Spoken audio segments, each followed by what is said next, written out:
In this tutorial, I'm going to share the techniques that will allow you to make any voiceover recording stand out of the background music and effects. You are listening to the music background we are going to use for this tutorial. We're kicking off another set of 5 songs in a row. This is the vocal we are going to mix with, and obviously it sounds lower than the music track. Let's play both tracks together. Off another set of 5 songs in a row. We have to fix this. First, let's bring down the volume of the music track. We're kicking off another set of 5 songs in a row. Now we can hear the vocal better. Let's add a compressor to the master track. I think it actually saves time to process the master track before adding other processors to individual tracks.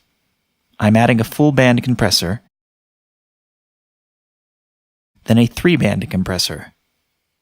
We're kicking off another set of 5 songs in a row. Now I'm going to use a sidechain compressor to control the volume of the music track.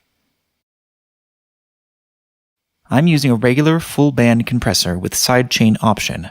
I set the sidechain control to the vocal track.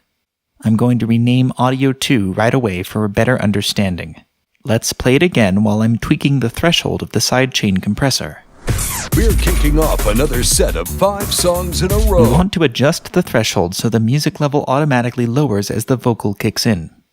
We're kicking off another set of 5 songs in a row. Now we can start making the voice sound thicker and fuller. Let's bring in a full band compressor and add it to the vocal track.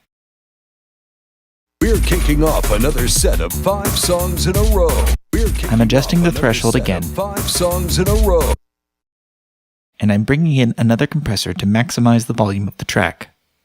We're kicking off another set of 5 songs in a row. We're kicking off another set of 5 songs in a row. I am bringing in a parametric EQ that is going to sit on the vocal track before the 2 compressors. We're kicking off another set of 5 songs in a row. Now bring down these frequencies in the mid-lows and bring up these frequencies in the mid-range.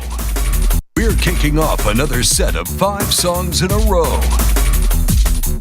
I'm also cutting off the frequencies above 13 kHz because they are useless.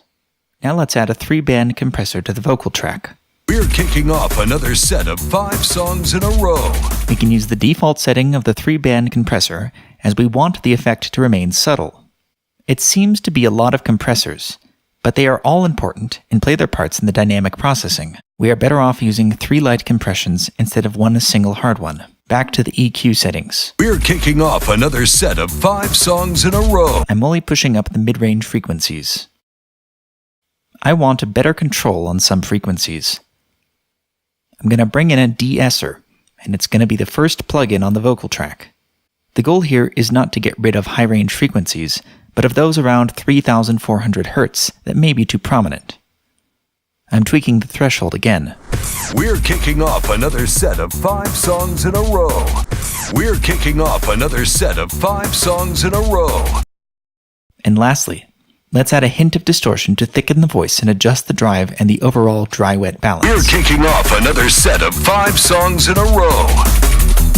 We're kicking off another set of 5 songs in a row. We're kicking off another set of 5 songs. Then adjust the color of the voice by tweaking the position of the bell in the mid-lows. 5 songs in a row. We're kicking off another set of 5 songs in a row. We're kicking off another set of 5 songs in a row.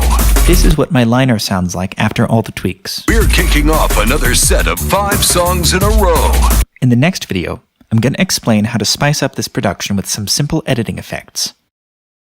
Thanks for watching.